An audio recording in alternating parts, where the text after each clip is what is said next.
यह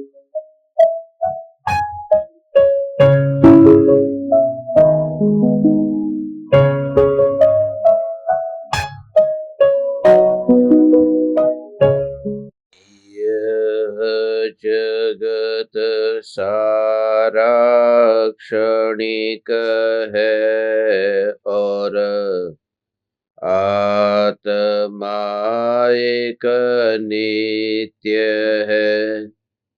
आत्मा का अनुभव बस एकमात्र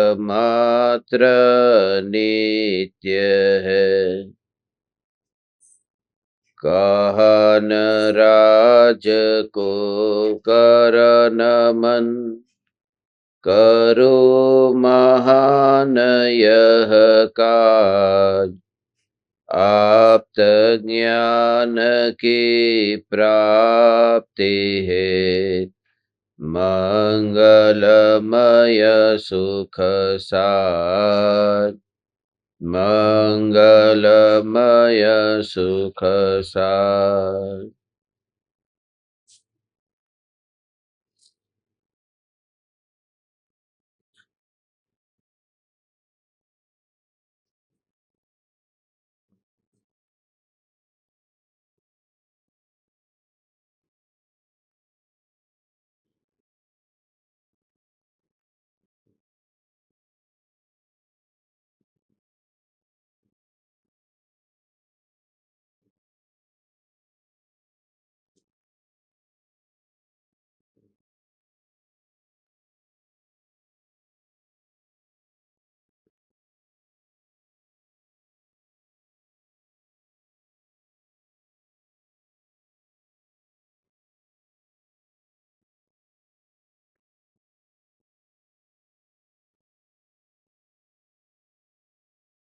चैतन्य स्वभावी भगवान आत्मा स्वयं ही चैतन्य समयसार है। चैतन्य समयसार का प्रतिपादक ग्रंथाधिराज समयसार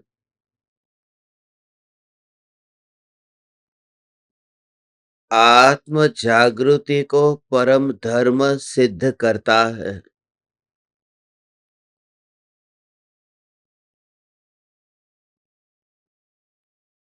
देह की क्रिया और आत्मा के परिणाम कैसे भी हो, उस वजह से जीव का अनंत संसार परिभ्रमण नहीं हुआ। देह की क्रिया और आत्मा के परिणामों में जो अध्यवसान है, बेहोशी है, उस बेहोशी की वजह से अनंत संसार परिभ्रमण हुआ है। निगोद की अवस्था में स्व और पर का विवेक नहीं था, भेद विज्ञान प्रकट हुआ नहीं था। यह मनुष्य पर्याय पाकर भी यदि भेद विज्ञान नहीं हुआ तो निगोद की अवस्था में और मनुष्य की अवस्था में फिर अंतर क्या रहेगा। इसलिए आचार्य कुंद देव स्व और पर के बीच भेद विज्ञान और अभेद ज्ञायक देव के आश्रय से निर्विकल्प अनुभूति से आत्म जागृति प्रकट करने की प्रेरणा देते हैं। इस ग्रंथ में हमारी चर्चा बंध अधिकार पर चल रही है। बंध अधिकार में पर जीवों को सुखी दुखी करना, पर जीवों को मारना बचाना, ऐसी जो अज्ञानी की बुद्धि है, यह मिथ्या बुद्धि है। और कल हमने यह चर्चा की थी कि मारना और बचाना उसमें इतना दोष नहीं है, क्योंकि युद्ध में ज्ञानी दूसरे को मारते भी हैं और मुनिराज इरिया समिति पूर्वक चलते हैं तो जीवों को बचाते भी है। मगर मारने का और बचाने का भाव जब आत्मा में उत्पन्न होता है तो जो स्व संवेदन प्रत्यक्ष अनुभव के काल में भगवान आत्मा का स्वरूप जो श्रद्धा में टंकोत्कीर्ण हो गया था और टंकोत्कीर्ण हुआ वह स्वरूप श्रद्धा में ऐसे विराजमान हो गया है कि अनुभूति छूटने के बाद भी उस श्रद्धा में टंकोत्कीर्ण ज्ञायक देव के आश्रय से परिणामों से भेद ज्ञान होता रहता है। वह जो जागृति है परिणामों से भेद ज्ञान होता रहता है।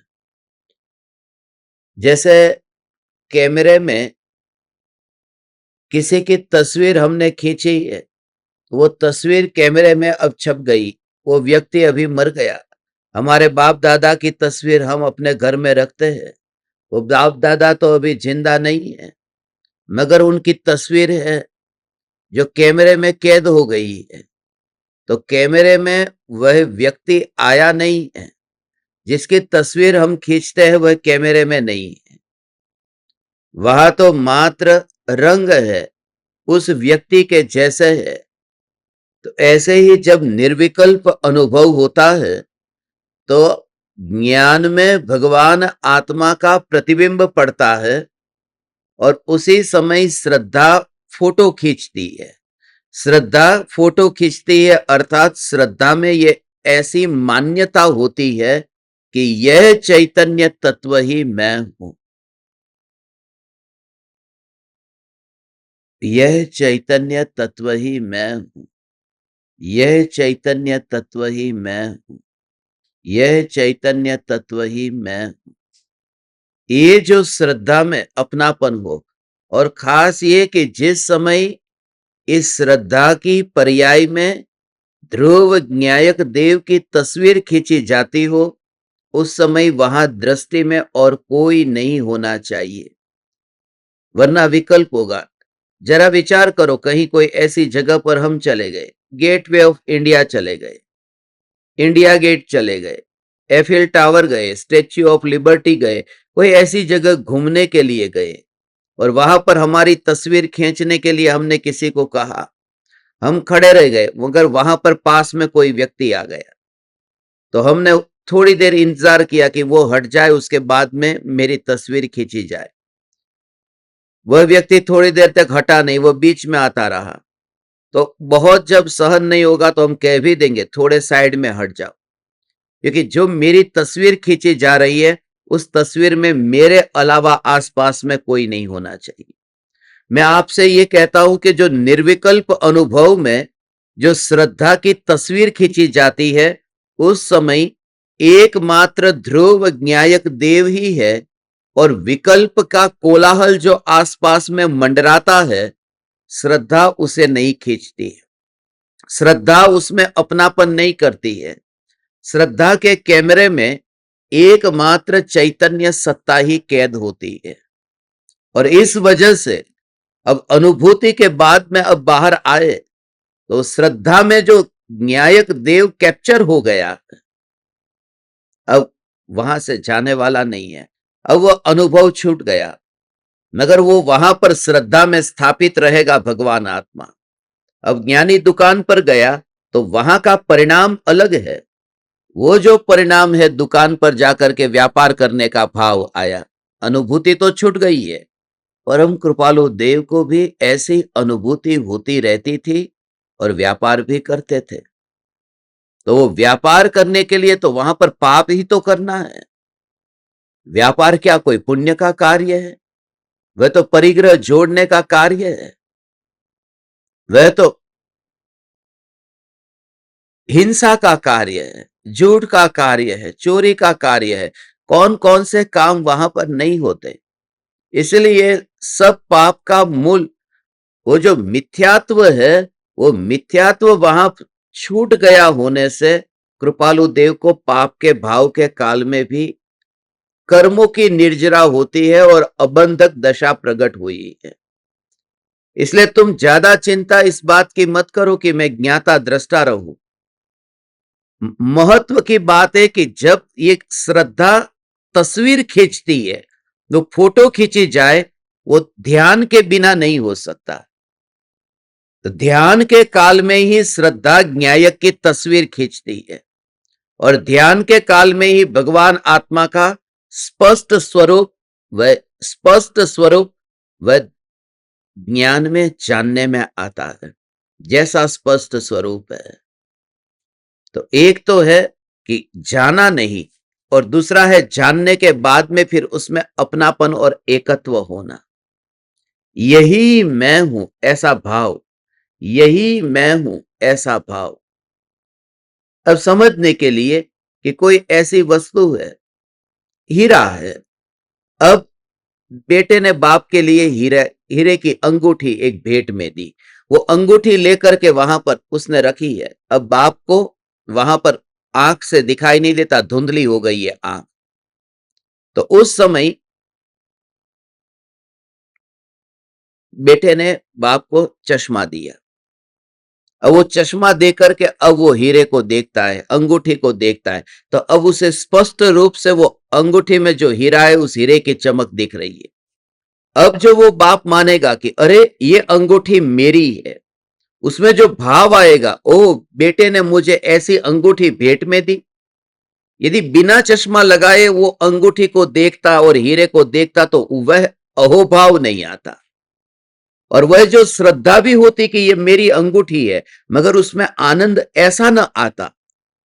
अभी ज्ञान में स्पष्ट जानने में आया और फिर श्रद्धा की उसमें मोहर लगी कि यह ध्रुव चैतन्य में, यह ध्रुव चैतन्य में, ऐसा ज्ञान में भगवान आत्मा जानने में आया। श्रद्धा की मोहर लगी कि यह ध्रुव चैतन्य में। पहले जाले के साथ में ऐसा दिखाई देता था। आंख में जाली होती है ना, मोतिया बिंद का ऑपरेशन करते तो मोतिया आ गया, तो आंख के ऊपर जाली आ गई। तो अब यहां पर जो हीरा है, उस हीरे को देखने के लिए तकलीफ क्या है? तकलीफ कुछ नहीं है, हीरा भी है और आंख भी है, वो बीच में जाली आ रही है। और वो बाप अंगूठी को देखता है, ठीक है पड़ी है, उसे हाथ में लेकर के पकड़ने का भाव अभी नहीं आया है, क्योंकि अहोभाव ही नहीं आ रहा है। उसमें है क्या? इसमें पत्थर का टुकड़ा जैसा लगता है, मगर वो जाली हट गई और फिर अब वो जो देखा अंगूठी को,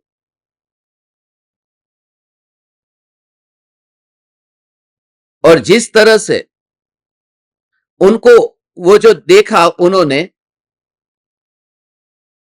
अनुभव हुआ, उस समय देख करके कि ये अंगूठी मुझे दी, तो ज्ञान में जाना और फिर उस अंगूठी को पकड़ने का भाव भी आएगा। जो वस्तु हमें जचती है वो वस्तु हम फिर हाथ में लेते हैं। यदि जचे ही नहीं तो हाथ में क्यों ले? अरे हीरे की बात तो दूर, बाजार में सब्जी खरीदने भी गए हो और वहां पर मानो लौकी खरीदने गए, वहां पर ऐसी 8-10 लौकी पड़ी हुई है, तो आप देखते हैं और जो सड़ी हुई आपको दिखता है, टमाटर सड़े हुए दिखते हैं, तो उसको तो हाथ भी नहीं लगाते। हाथ क्यों नहीं लगाया? क्योंकि आपके अंदर वो जचा नहीं। जो वस्तु जच जाती है उसे हम ग्रहण करते, पकड़ते हैं। तो वो हीरे की चमक हमें दिखाई दी तो हीरा पकड़ा। ज्ञान में जब भगवान आत्मा ऐसा जानने में आया तो भगवान आत्मा में अपनापन हुआ कि यह चैतन्य तत्व ही मैं हूं। ज्ञान में जाने बिना श्रद्धा में अपनापन होता ही नहीं है। और ज्ञान में जानना सिर्फ जानना नहीं है, अनुभव प्रमाण से जानना है। क्योंकि यह बुद्धि के स्तर से जानना नहीं है, जानने के साथ साथ में अनुभव। अनुभव माने जैसे अग्नि को मैंने जाना है कि अग्नि गर्म है, मगर अग्नि को जब मैं छूता हूं उस समय वो जानना ही नहीं हुआ, वह अनुभव भी हुआ। मैं जानता हूं कि शक्कर मीठी है, मगर जीभ पर आई तो अनुभव हुआ। ऐसे ही ये भगवान आत्मा सिर्फ जानना नहीं है, उसमें अनुभव अनुभव अनुभव करना है। और इसके अनुभव की विधि अलग है।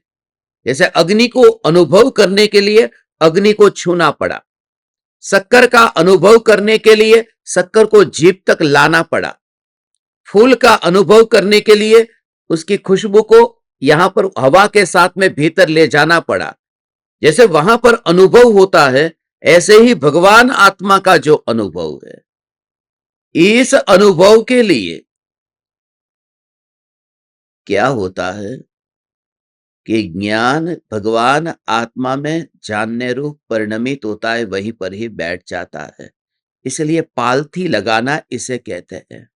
एक जगह पर बैठ जाता है। कौन सी जगह पर?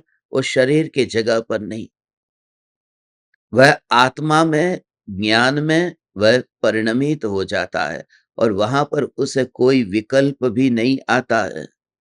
विकल्प नहीं आता है। जिसका स्वभाव था, जैसा स्वभाव था, उसमें वह परिणमित हो गया। तो बात है, उसका स्वभाव रूप परिणमित हो गया। अब ये शक्कर है और मुंबई का पानी है, तो मुंबई के पानी में वो शक्कर परिणमित हो गई। मगर यहां पर पत्थर हो और पत्थर के ऊपर शक्कर रखो, तो वो शक्कर के दाने जो है वो पिघलते नहीं है, वो पलटते नहीं है, वो परिणमित नहीं होते हैं। कि क्यों नहीं होते? क्योंकि उसका स्वभाव नहीं है पत्थर का। वो पानी का ऐसा स्वभाव है और शक्कर का भी ऐसा स्वभाव है कि वो पानी में मिले तब परिणमित होती है। अब वो गांव में पत्थर के ऊपर शक्कर रखी, तो वो गांव का पत्थर है, इस वजह से वो शक्कर पानी नहीं हो गई। उसे गांव और शहर से लेना देना नहीं है। उसे बात है कि पत्थर है कि पानी है। पानी होगा तो पिघल जाएगी, पत्थर पे रखोगे नहीं पिघलेगी। तो वो कौन सा तत्व है? मैं ध्रुव चैतन्य परमात्मा, मैं ध्रुव चैतन्य परमात्मा। ऐसा जब निर्विकल्प अनुभव होता है तो ज्ञान भगवान आत्मा को जानने में ऐसा परिणमित हो गया है। और वही बात यहां पर अभी बताते हैं। देखो, भगवान आत्मा को जानने रूप ये ज्ञान परिणमित हो गया है। वह निर्विकल्प ध्यान में आप उसे फील करना, भगवान हे चैतन्य परमात्मा, अब तुम उस अनुभूति की यात्रा कर रहे हो। आज जो आप ये अनुभूति का भाव समझोगे ना, कि श्रद्धा में ऐसी मोहर लग जाती है कि यही ध्रुव ज्ञायक में, वो पूरी तरह से ज्ञान में निर्णय हो गया है। यही मैं। चेक पर साइन करते हो तो कैसा होता है? कोई आंख बंद करके चेक पे साइन नहीं करता। कहीं पर भी आप सिग्नेचर करते हो तो सिग्नेचर कोई कोरे पेपर के ऊपर सिग्नेचर कर दोगे तुम? कि चलो मैं आपको 100 रुपये का स्टैम्प पेपर देता हूं और कोरा पेपर देता हूं, उस पर आप सिग्नेचर कर दो। सगा बेटा होगा, सगा बाप होगा, तो भी एक बार पूछेगा कि किसके लिए है ये। एक बार पूछेगा ये किसके लिए है, और तो भी कोई करेगा नहीं। बहुत श्रद्धा होगी, उसके पीछे भी श्रद्धा होगी कि ये इसका कुछ दुरुपयोग नहीं करेगा, ये मुझे कुछ और कह रहा है और करेगा कुछ और, ऐसा काम वह नहीं करेगा। वो अपने प्राण से भी ज्यादा उसको माना होगा, तब जाकर के वो सिग्नेचर करेगा। मगर आप चेक के ऊपर जब सिग्नेचर करते हैं कि 1 लाख रुपये, उसमें डेट लिखी है, उसमें नाम लिखा है, अमाउंट लिखा है, ऐसा होता है ना, तो सब लिखा है, ये सब आपने अच्छी तरह से पढ़ा और उसके बाद में नीचे सिग्नेचर की।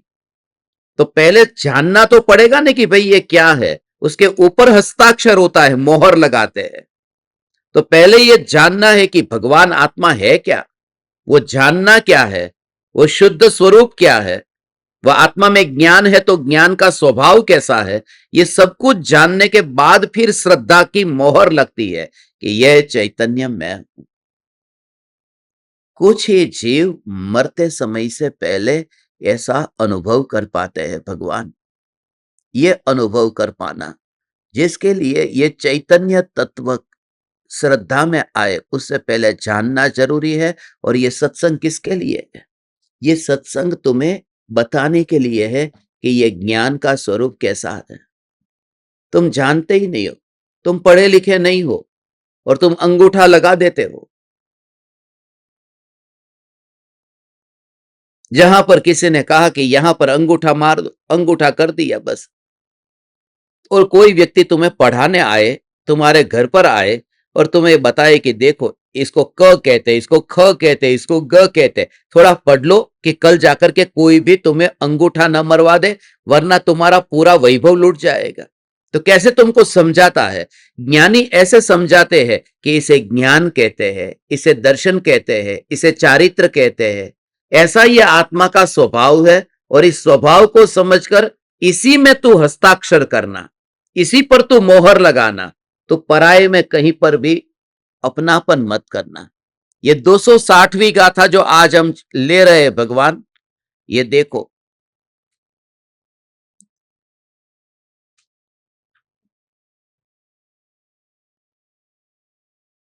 दो गाथा का ये जोड़ा है।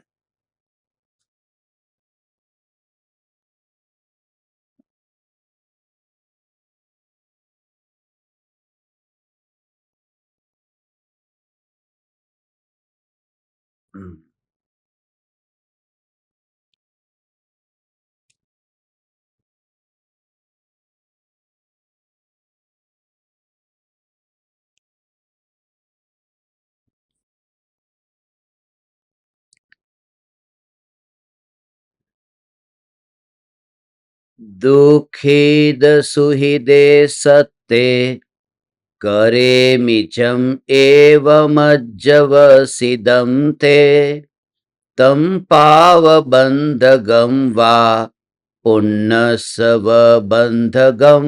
होदि मारिमि जीवावेमि यसत्तेजम् एवमज्जवसिदं ते तं पावबन्धगं वा पुण्यसवबन्धगं होदि। मैं जीवों को सुखी दुखी करता हूं, ऐसा जो तेरा अध्यवसान है वही पुण्य पाप का बंधक है। मैं जीवों को मारता हूं और जिलाता हूं, ऐसा जो तेरा अध्यवसान है वही पाप पुण्य का बंधक है।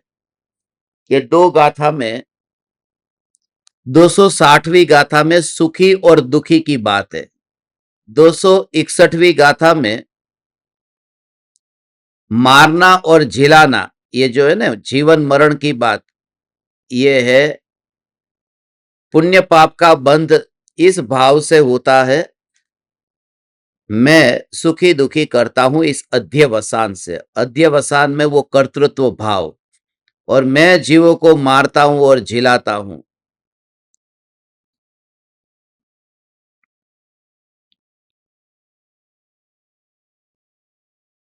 इससे ये पुण्य पाप का बंध होता है। तो परिणाम जीव के कैसे है?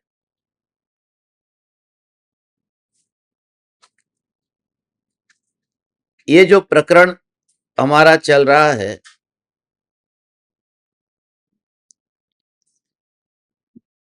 कि मैं किसी भी जीव को सुखी दुखी नहीं कर सकता हूं, मगर फिर भी जीवों को सुखी दुखी करने का भाव तो आता है, सुखी करने का भाव आता है। और ये भावना हम नहीं पाते कि इस जगत में सभी जीव सुखी हो, यहाँ पर कहीं अकाल न पड़े, दुष्काल न पड़े, सभी जीव शांति से रहे, सुखी से रहे। ये भावना बातें है। जैसे जैसे आपके आत्मा में निर्मलता प्रकट होती जाती है, ऐसे ऐसे आपके अंदर जागृति बढ़ती जाती है। और मैं आत्मा दूसरे को सुखी या दुखी करने कैसे जाऊंगा? दूसरे को कैसे सुखी करूंगा? आदिनाथ भगवान अपने पोते को सुखी नहीं कर सके, मारीची को सुखी नहीं कर सके। उस समय समोसरण में मारीची ने कितना विरोध किया। तो ऐसा है कि जो जीव जिसके होनहार ही दुखी होने की है, तुम लाख कोशिश करो, उस समय तुम निराश मत हो जाना, उस समय तुम वस्तु के स्वरूप से भर जाना। मैं अपने बेटे के लिए इतना इतना करता हूं, इतना करती हूं, मगर मेरा बेटा है वो हमेशा कोई कुछ न कुछ भूल निकालता है, कुछ गलती निकालता है। ये ठीक नहीं किया, ये ठीक नहीं किया। मैं पति के लिए इतना अच्छा खाना बनाती हूँ, मगर फिर भी शिकायत करता है। मेरी पत्नी है, वो मेरा ध्यान नहीं रखती है। अब वो कोई न कोई एक-दूसरे की जो शिकायत चलती है, थोड़ा समय निकालो इसके लिए। कोई मुझे सुखी-दुखी नहीं करता और मैं किसी को सुखी-दुखी नहीं करता। मैंने सुखी-दुखी किया ही नहीं है।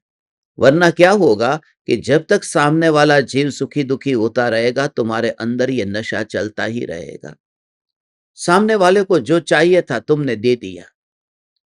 जैसे रास्ते पर कोई भूखा व्यक्ति है, तुमने उसे भोजन दे दिया, वो थोड़ा सुखी हुआ और तुम्हारे भीतर में ये तरंग जो उठी कि मैंने उसे सुखी किया। वो जो गुदगुदी शब्द मैं तुमसे कहता हूं ना, उसका भाव कर्तृत्व भाव है। तुम किसी को सुखी दुखी नहीं करते, इसलिए डिस्कनेक्ट यदि तुम नहीं हुए तो डिस्कनेक्ट हुए बिना तुम ध्यान में डुबकी ही नहीं लगा सकते। हर एक जीव यहां पर, बस तुम डिस्कनेक्ट।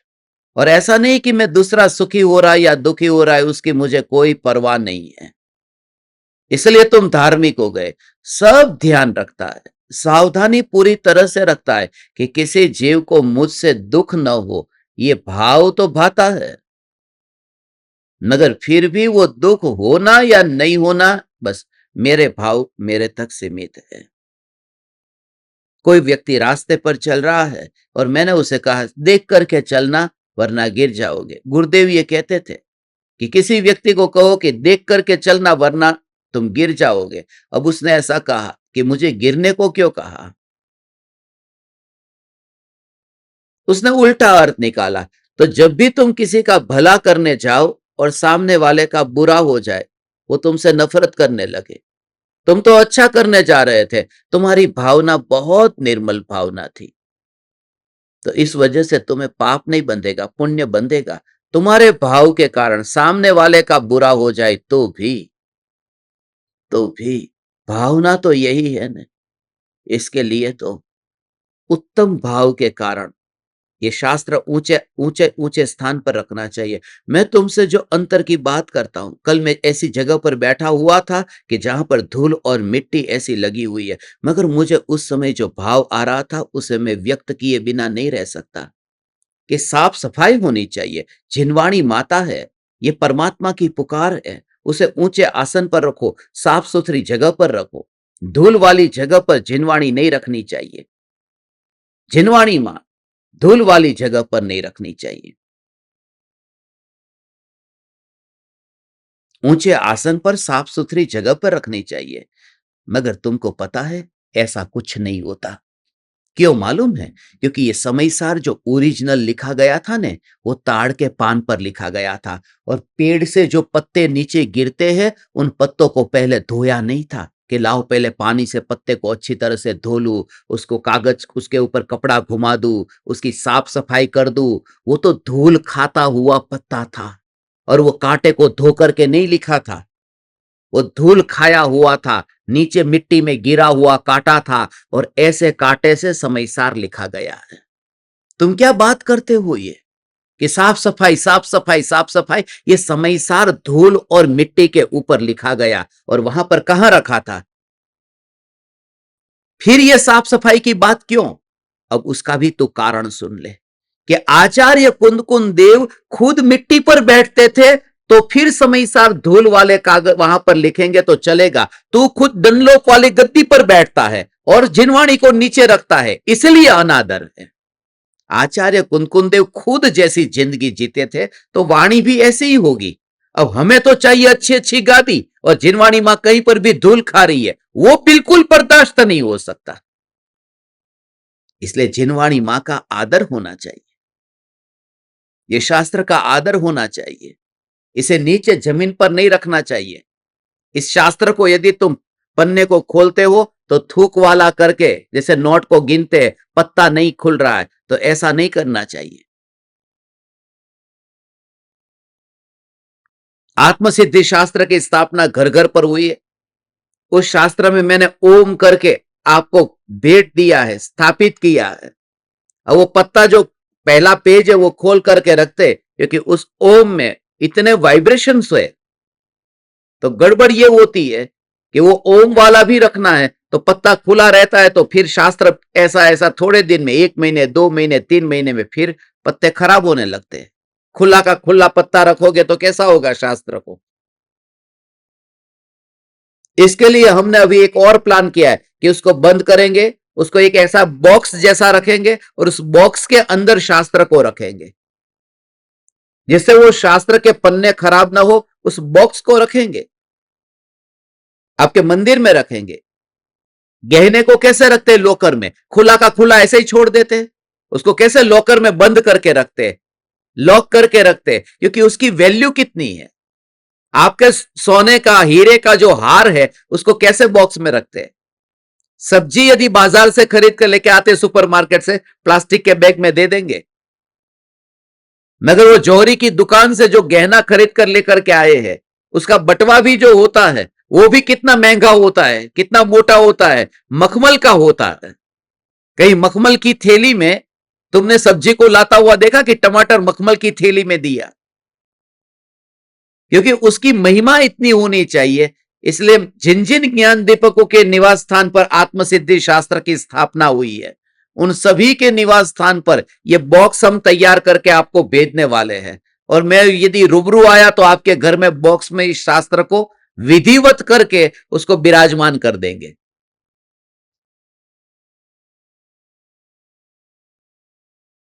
आचार्य कुनकुन देव ने ताड़ पर लिखा तो लिखा। अब हम क्या करें, हम ऐसी जगह पर रहते हैं। हाँ, किसी के घर में अब सुविधा नहीं है। गांव में ऐसे बहुत से लोग हैं, घर में सुविधा नहीं है इतनी,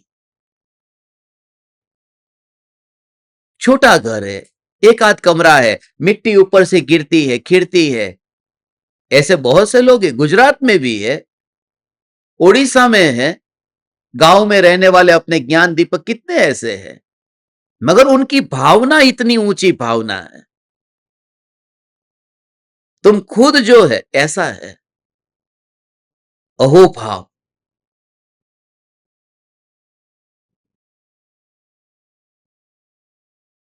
ये ज्ञान का ऐसा अहोभाव। मैं जब मुंबई में पढ़ाने के लिए जाता था ना, तो बड़े बड़े सेठ ही होते, करोड़पति। इस एरिया में कोई करोड़पति के अलावा होता ही नहीं है।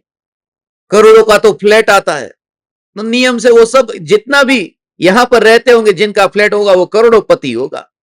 5-5 करोड़, 10-10 करोड़, 10-10 करोड़ से नीचे तो कोई फ्लैट मिलता नहीं कोई अच्छे, तो सब करोड़पति।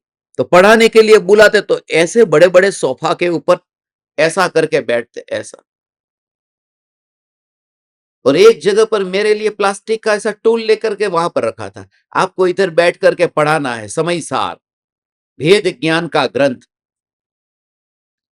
क्योंकि 250 रुपये में 1 घंटा पढ़ना था, और जैसे ही 1 घंटा हो जाए तो बंद हो जाते थे, क्योंकि उनको पता है कि मीटर चालू है, 250 का फिर दूसरे में 500 हो जाएगा। वो प्रोफेशनल पढ़ते थे और मैं पढ़ाता था, वो महा अपराध था। पैसा ले रहे हैं ना, 250 रुपये ले रहे हैं, तो उनके लिए स्टूल बराबर है। ये जिनवाणी माता की जो महिमा होनी चाहिए, ये वितरागी परमात्मा की ये वाणी है, वो वाणी सुनाने कोई तुम्हारे घर पर आया हुआ है। इसलिए ऐसे लोग, प्रोफेशनल पढ़ने वाले, वो पा नहीं सकते, क्योंकि वो अहोभाव ही नहीं आ सकता। वो फॉर्मालिटी वाला होगा, वो टीचर स्टूडेंट जैसा रिश्ता होगा, गुरु शिष्य जैसा रिश्ता नहीं होगा। अहोभाव आए, अहोभाव आए, और उसको आपके भीतर में भी लाने की बहुत जरूरत है। तुम खुद अपने अंदर में जानना, खुद जानना, खुद समझना, खुद समझना सब कुछ तुम्हारे अंदर में कितना कचरा भरा पड़ा है, सब अहोभाव। अब सामने इतनी जगह पर अब शास्त्र हमने पहुंचाए, पता नहीं कहां कहां पर शास्त्र पहुंचे, तो मांस खाने वाला भी वहां पर हाथ तो लगाता होगा।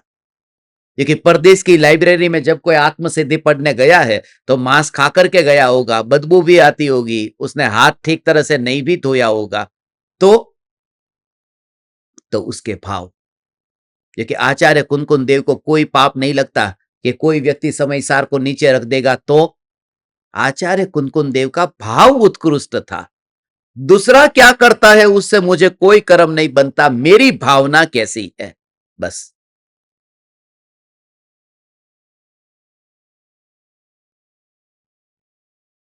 तो उसके उदय, मगर तुम्हें नियम से पुण्य बंधेगा यदि तुम्हारा भाव अच्छा होगा तो। और ऐसा हुआ कि तुम्हारी भावना की वजह से ही वो कर्म ऐसे बनते हैं, जैसी तुम्हारी भावना। सामने वाले पर मेरा कोई अधिकार नहीं है, उसके जीवन पर मेरा कोई अधिकार नहीं है, मैं दूसरे को सुखी दुखी करता नहीं हूं, मगर मेरे अंदर ऐसी कोमलता तो हो। बात दूसरे की नहीं है, बात मेरी है, बात मेरी है।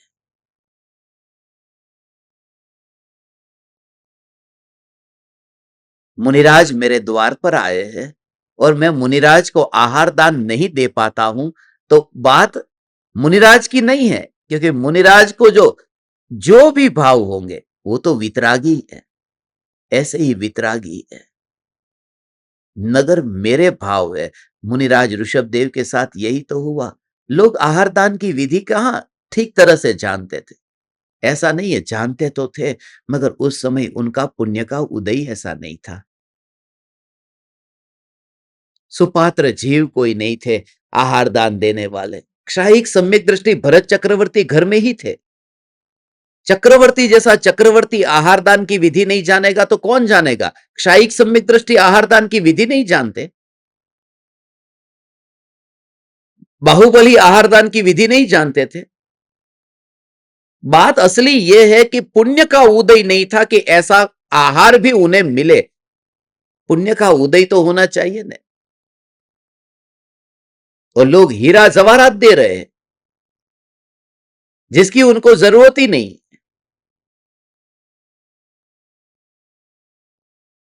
मगर जिनको भी भाव आया है, जैसा जैसा जिसका भाव, उसको उस प्रकार से कर्म बंधेंगे। हम बैठे बैठे टीवी पे चलता है ना कि यूक्रेन और रशिया के बीच में ये युद्ध हो रहा है। यूक्रेन वाला शांति से बैठता ही नहीं है। इतना छोटा सा देश रशिया ने खत्म कर दिया। अब क्या होने वाला है, अब क्या हो रहा है, रोज टीवी चालू करके ये देखते हैं दुनिया भर का, और कुछ भी वहां पर मेरी इच्छा से होने वाला नहीं है। उल्टा कर्म इसका ये करना चाहिए, ये करना चाहिए, ये करना चाहिए, और जहां से वहां से शुरुआत करो जहां पर कोई रिश्ता ही नहीं है। क्रिकेट का मैच देखते हैं तो भी देखते हैं कि नहीं? लोग कुर्सी उठाकर खड़े हो जाते हैं कि अभी क्या होने वाला है। बैठे हो ना, तो अभी कौन जीतेगा कौन हारेगा, और अपना कोई भाव वहां काम में नहीं आता। तो मैं अपने ही भावों से सुखी दुखी होता हूं, इसलिए ज्ञानी डिस्कनेक्ट हो गया। डिस्कनेक्ट का मतलब यह है कि वो जल में रह करके भी वो कमल की तरह रहता है। ओहो हो।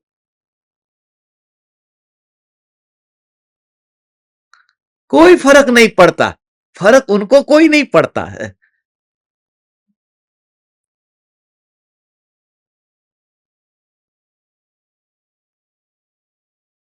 ज्ञानी जागरूक है, अपने स्वरूप को भूलते नहीं है। स्वरूप का विस्मरण कभी नहीं होता, स्वरूप को कभी भूलते नहीं है, बस। ओ हो, जागृति जागृति जागृति जागृति जागृति, कैसी जगह है। सबसे ज्यादा कोलाहल वाला एरिया है ना मुंबई का, ये भुलेश्वर का एरिया है। मुझे इतने वर्षों से हमेशा यही विचार आता था कि कैसी भी स्थिति हो बस चैतन्य को न भूलना। ये भुलेश्वर यही कहता है, भूलना मत ईश्वर को, इसका नाम भुलेश्वर है, कि ईश्वर को न भूल जाना। भले तू कैसी भी स्थिति में रहता है, भुलेश्वर हो तो भी ठीक है, और वाल्केश्वर हो उसमें भी ईश्वर है। भुलेश्वर और वाल्केश्वर, जो मुंबई रहते हैं उनको पता होगा, भुलेश्वर कहते ही लगेगा निगोद में, और वाल्केश्वर कहते ही लगेगा शिला पर पहुंच गया। मगर ईश्वर तो दोनों में है ना, भूलेश्वर हो या वाल्केश्वर हो, क्या फर्क पड़ता है? जागृति, जागृति, जागृति। ज्ञानी अर्थात अब वो अलग हो गया है, वो रहता ही नहीं है। मगर हां, तुम्हें ये भाव आया कि नहीं आया? कोई संत तुम्हारे घर से बाहर निकल रहा है और एक टाइम की रोटी, मेरे पास सुविधा नहीं है, हमारा फावतू नहीं, तेरे अंदर तो अभी कचरा इतना भरा पड़ा है, तो नरक में भी जगह नहीं मिलेगी। क्योंकि इतनी कठोरता, और समय सार ये सुनने वाले बैठे हुए मेरे सामने। थोड़े तो तुम पलटो, थोड़े तो सुधरो, थोड़े तो सुधरो, थोड़े तो मानव हो जाओ, सिद्ध तो बाद में होना। कोई साधु भूखा तुम्हारे घर से जाता हो और तुम्हारे पास सुविधा नहीं है, ફાવતું નથી। અહીંયા કહે છે કે તમે તમારા હૃદયના અંદર પરિણામોને કોમળ કરો। જો તમારા પરિણામ કોમળ ન હોય તો આત્મા કોઈ દિવસ નહીં અનુભવમાં આવે। જેના અંદર એટલી કઠોરતા ભરેલી હોય એને ક્યાંથી આત્મા સમજાય? આ ધ્રુવ જ્ઞાયક દેવની વાત, ઓહો હો હો હો હો।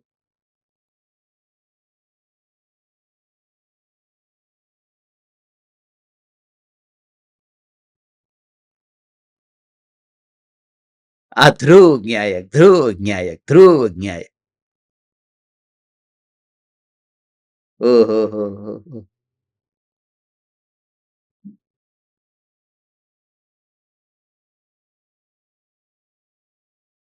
આત્મા કોઈ દિવસ ન સમજાય, કોઈ દિવસ ન સમજાય। તમારા અંદર જો થોડી પણ અંદરમાં હૃદયમાં કોમળતા ન હોય, એમ। આ તો હજી મુનિ તો, મુંબઈમાં મુનિ ક્યાં મળવાના છે? મુંબઈ જેવા શહેરમાં તો મુનિ મળવાના નથી, મળશે તો ગુરુદેવ જેવા જ્ઞાની મળશે। અને એના માટે તમે એક ટાઈમની રોટલીના ન થાવ તો ઢાંકણીમાં પાણી લઈને એમાં છે ને ડૂબી મરવું। આટલા અંદરમાં પણ જેના અંદરમાં પરિણામમાં કોમળતા ન હોય અને પાછા સવારના કલાક કલાક, બે બે કલાક ને ચાર ચાર કલાક સમયસારની વાતો કરે, આવા જીવને ધર્મ સમજાય ક્યાંથી? આ તો ગુરુદેવની વાત કરું છું। ગુરુદેવ જ્યારે મુંબઈમાં રહેતા હતા ત્યારે આવા લોકો હતા। હું મારી વાત નથી કરતો, કારણ કે કાળ તો અનાદિથી, અને એ હતા એ આપણે જ હતા ને, બીજું કોણ હતું? મરી મરીને પાછા જન્મીએ છીએ અહીંયા ને અહીંયા જ। तुम दूसरे को सुखी दुखी नहीं कर सकते हो, मगर तुम्हें ये भाव क्यों नहीं आया? बात ये है। सुखी दुखी करना तुम्हारे हाथ में नहीं है। ओ सुखी दुखी करने जाऊं तो मैं अपने को ही दुखी करता हूं, क्योंकि विकल्प से दुखी करता हूं। मगर वो मंजूर है, विकल्प से दुखी करता हूं वह भी मंजूर है, इसलिए क्योंकि अभी मैं निर्विकल्प ध्यान में लीन नहीं हो गया हूं। अब मैं आपको सुखी कर सकता हूं, आपको मोक्ष भेज सकता हूं? यदि मैं मोक्ष नहीं भेज सकता हूं तो फिर मैं आपको रोज ये गला फाड़ फाड़ करके क्यों चिल्ला रहा हूं, और दो दो टाइम क्यों चिल्ला रहा हूं? और अब तो समाधि का सत्संग भी शुरू हुआ है, तो तीन तीन टाइम हो गया, सुबह दोपहर शाम। और उसमें भी यदि चतुर्दशी और किसी का बर्थडे एक दिन में आ गया तो 4 बार हो जाएगा, सुबह भी, दोपहर भी, शाम भी और रात भी। तब तुम्हें तो सुखी जब होना है तब हो जाओगे।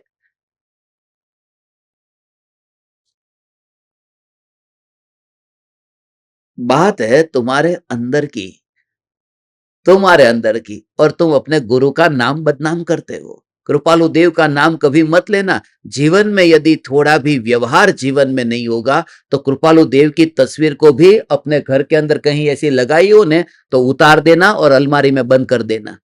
कोई बाहर वाला आएगा और देखेगा तो लगेगा कि ये कलंक है, इनको कृपालु देव को गुरु मान करके बैठा है, और हृदय में थोड़ी भी कोमलता नहीं है। कोमलता का भाव भगवान, उसके बिना धर्म नहीं पचता है। ये गाथा 260वीं गाथा ये बताती है कि तू दूसरे को सुखी दुखी कर ही नहीं सकता, मगर तेरा जो भाव है उस भाव से तुझे पुण्य और पाप का बंध होता ही होता है। दूसरे की वजह से नहीं, खुद की वजह से। दूसरे को तू कैसे करेगा? खुद के कारण।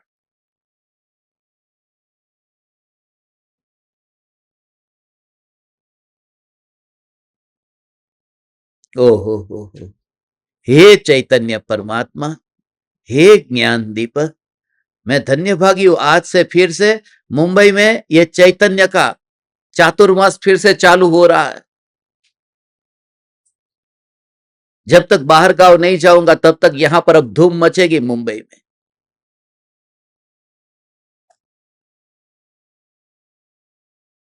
चैतन्य चैतन्य चैतन्य चैतन्य चैतन्य। ओ हो। वो बात ऐसी बात है, ऐसी बात है, हृदय में ऐसा भाव। इसलिए मैं बोल रहा हूं ना, जो पढ़ते थे ना पैसा देकर के, एक भी ज्ञान अंदर में पचा नहीं है, परिणमित नहीं हुआ। एक भी बिल्डिंग, यहाँ नेपेन सी रोड का एक बिल्डिंग ऐसा बाकी नहीं है जहां पर लोग पढ़ते नहीं थे। ग्रांट रोड से लेकर के कोई बिल्डिंग ऐसा बाकी नहीं है। श्रीपति से लेकर के पूरा फॉर्जर स्ट्रीट, नवयुग नगर से लेकर पूरा कोई जगह बाकी नहीं थी जहां पर, मगर वो पैसा देकर के प्रोफेशनल पढ़ते थे ना, वो अंदर का वो भाव नहीं था। तो पैसा देते थे और सीधा ही मैं वहां पर जाकर के बस खाउदरा गली में 20 रुपए की भेल खा लेता था, सेव पूरी खा लेता था। खाना तो मिल जाता है, मुंबई में खाने का कोई प्रॉब्लम नहीं है, मगर तुम्हारा भाव इतना क्यों नहीं आया? तुम इतने कठोर क्यों बन गए? तुम्हारे अंदर से करुणा वो कहां मर गई?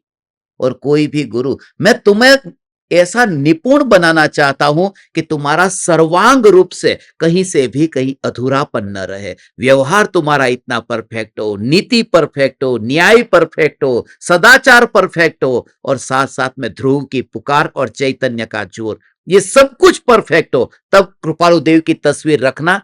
और कोई कहेगा कि ऐसे गुरु की बात तुम सुनते हो, ये गुरु के बारे में कुछ बताओ ना, तब गुरु का आदर करोगे।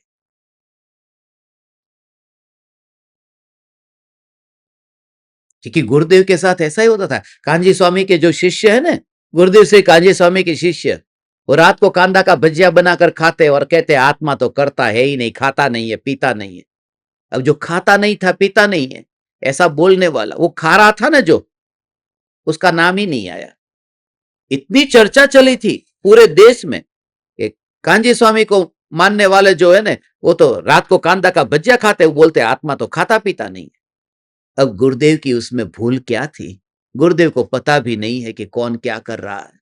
इस आदमी ने अपना नाम जोड़ दिया गुरुदेव के साथ में, और दुनिया तो यही है कि जिसकी तस्वीर तुमने घर में रखी उसके साथ में जोड़ देंगे। तो सारी दुनिया ये मानने लगी कांजी स्वामी के शिष्य ऐसे होते हैं। इसलिए मैं आपको कहता हूं, जब तक आपके अंदर इतना कचरा और व्यवहार का ठिकाना न हो, तब गुरुदेव और कृपालु देव के साथ में अपना नाम भी मत जोड़ना। किसी को मत कहना मैं उनका शिष्य हूं, वरना तुम तो बदनाम होगे नहीं, गुरुदेव को बदनाम करोगे, क्योंकि तुमको तो दुनिया पहचानती नहीं है, तुम्हारा नाम भी नहीं पता। गुरुदेव इतने प्रचलित है, प्रख्यात है बहुत। और वैसे तो गुरुदेव को भी कोई फर्क नहीं पड़ेगा। तू गुरुदेव के प्रति अहोभाव से भरा होगा तो अपना आचरण बदलेगा, अपने परिणामों में कोमलता लाएगा। ऐसा है। रोज रोज आपको अब मुंबई में जहां जहां पर सत्संग होने वाला है, वो आपको एड्रेस भेजेंगे। आज का सत्संग कहां पर शाम को होगा, धर्म सभा का, उसका एड्रेस आपको भेज देंगे। आप वहां पर मुंबई में रहते हैं वो सब आना सुनने के लिए, जो मुंबई नहीं रहते हैं उनके रिश्तेदार रहते हैं वो भी सुनने के लिए आना। जितना हो सके आप सब ज्यादा से ज्यादा सत्संग का लाभ लेना। ये पुण्य और पाप, देखो ये प्रकरण, मैं जीवों को सुखी दुखी करता हूं, ऐसा जो तेरा अध्यवसान है वही पुण्य पाप का बंधक है। सुखी दुखी कर नहीं सकता है, अध्यवसान है। ऐसी जो तेरी मान्यता है, ऐसा जो तेरा अभिप्राय है, बस ऐसा जो तेरा वहां पर अज्ञान है, वही पुण्य और पाप का बंधक है। दूसरे को सुखी करूं और दूसरे को दुखी करूं, ऐसा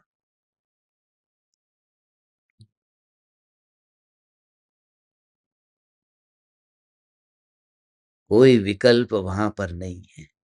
एक जीव जब मोक्ष में जाता है तब एक जीव निगोद से बाहर निकलता है। वो तो आपको पता है। एक जीव जब मोक्ष में जाता है तो निगोद में से एक बाहर निकलता है।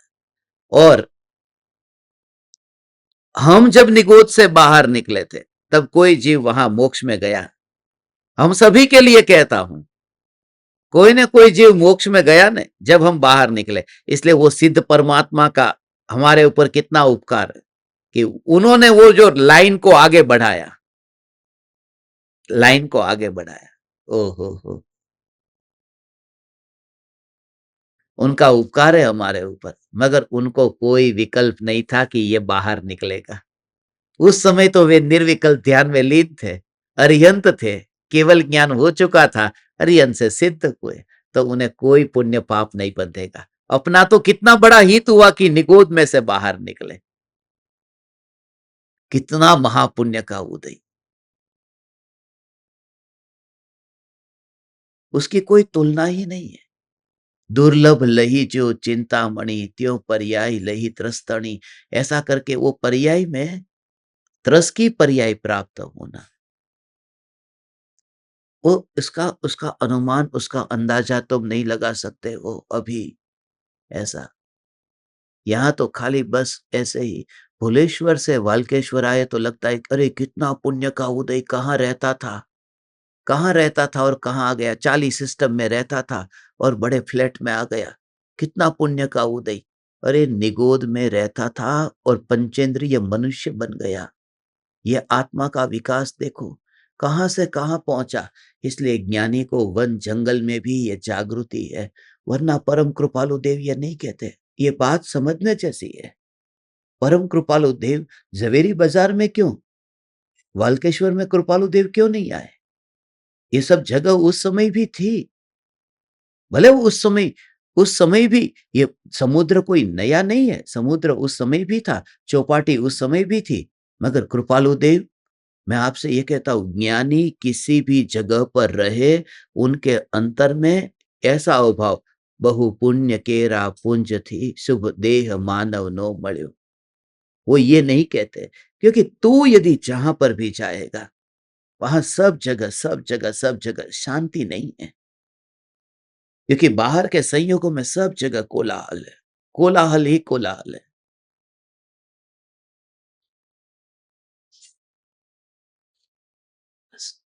हम सोच करके बैठे कि अमेरिका जाऊंगा तो अमेरिका में सुख सुख मिलेगा। बहुत लोग अमेरिका में सुखी है। दुनिया में सबसे ज्यादा रास्ते पर भीख मांगने वाले भिखारी अमेरिका में हैं। लोगों को पता नहीं है कि अमेरिका में भिखारी होते हैं। अमेरिका में भिखारी है। और सबसे ज्यादा दुनिया में डिप्रेशन से यदि कोई बीमार और डिप्रेशन की गोली लेने वाला देश है तो वो अमेरिका है। ये बात इसलिए कह रहा हूं कि वहां पर यदि सुख होता तो ये लोग इतने दुखी क्यों हैं? इसलिए दुख और सुख जगह में नहीं है, हम कैसे विचार करते हैं, हमारी मान्यता कैसी है। मान्यता पर जोर देना, मान्यता पर। मैं ध्रुव चैतन्य परमात्मा, बस। पुण्य और पाप, ये पुण्य और पाप से मुझे कोई कर्म बनते हैं, वो मेरे भाव से बनते हैं, पुण्य और पाप के कर्म।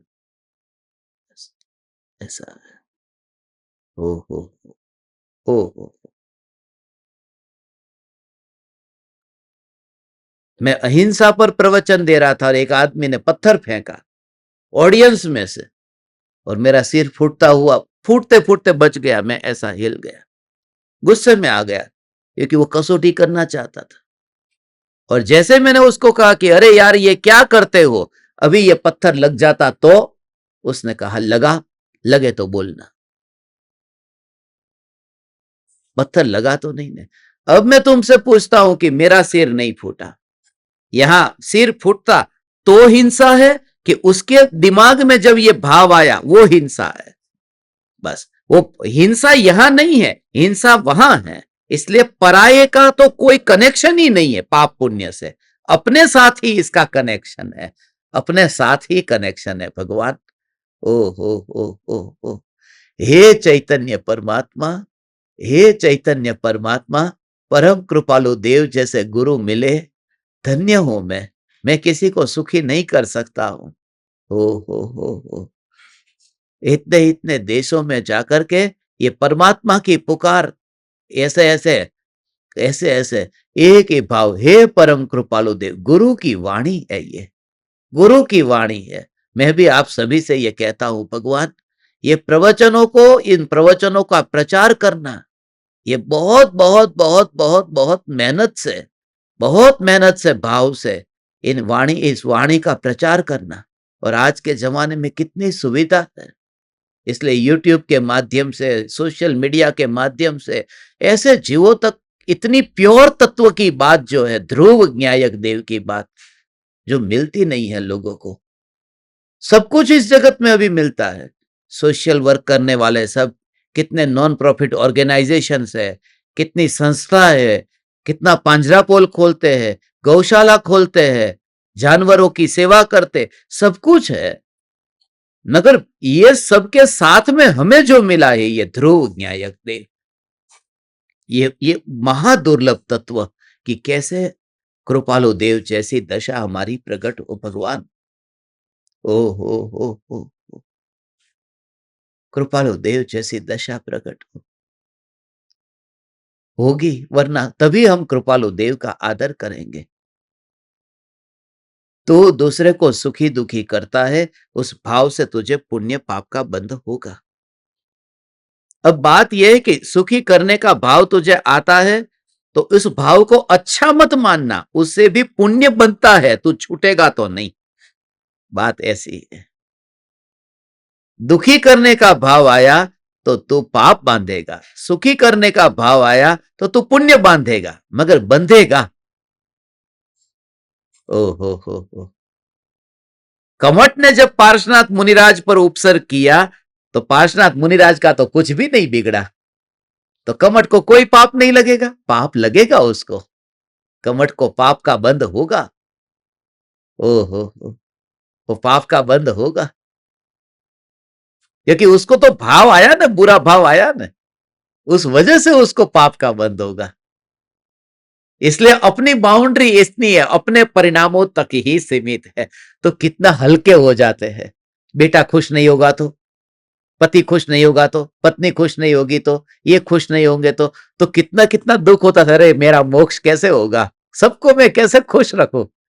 इसलिए कहा कि नहीं, तेरी भावना अच्छी रख, बस आत्मा की भावना रख। आत्म भावना भावता जीव लहे केवल ज्ञान रहे।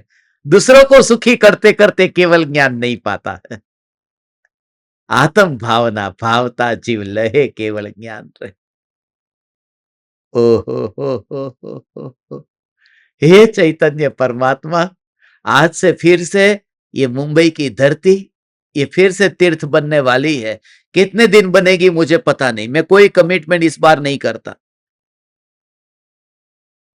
क्योंकि कभी भी बाहर गांव जाना पड़ सकता है। परदेश जाने का प्लान है, जाने का प्लान है, नहीं जाना ही जाना है, इतना तो पक्का है, मगर कौन सी तारीख को वो पक्का नहीं है। तो पर्यूषण से पहले ज्यादा से ज्यादा मुंबई में अपना सत्संग हो सकेगा उतना सत्संग हम करेंगे। और आप सब भी आज ये सत्संग सुनकर के अपने जीवन में थोड़ा सा बस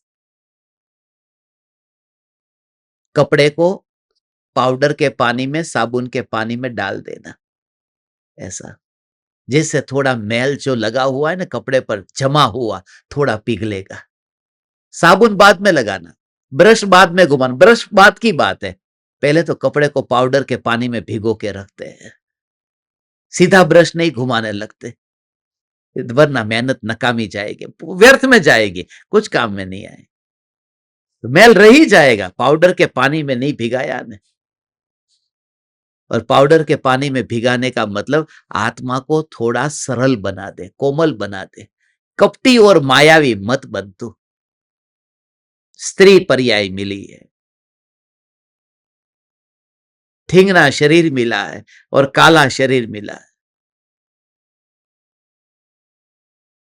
और फिर भी ये ध्रुव न्यायक देव की पुकार मिली है, अब तो सुधर, अब तो सुधर, थोड़ा अपने को पिघाल तू। और फिर भी यदि दूसरा दुखी हो तो उसके ऊपर छोड़ दे, फिर वो ठेका मैंने नहीं लिया। समझ में आया भगवान? थोड़ा दयाळु ने मायाळु थवू, बस। आज शाम को हम मिलेंगे 7:42 पर। आप समस्त परमात्माओं को प्रणाम करता हूं। आपके योग में रहकर मेरा इतना समय सत्संग में रहा, इस स्थान को समूह शरण बनाने का अवसर प्राप्त हुआ। चैतन्य समयसार, चैतन्य समयसार, चैतन्य समयसार।